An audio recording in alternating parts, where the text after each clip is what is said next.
Tokyo Cutlery. According to the Nihon Shoki, during the reign of Emperor Bidatsu, 583 AD, blacksmiths were invited from Silla and introduced the techniques of steel forging to Japan.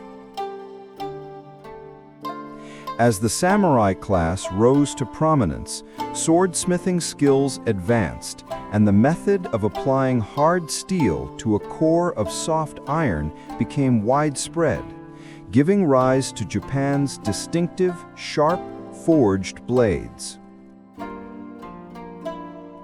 When the sword ban was issued in 1871, most blacksmiths turned to producing knives and tools for commercial and domestic use. They also began crafting Western-style blades introduced during the Meiji Restoration, laying the foundation for the forged cutlery that continues to this day.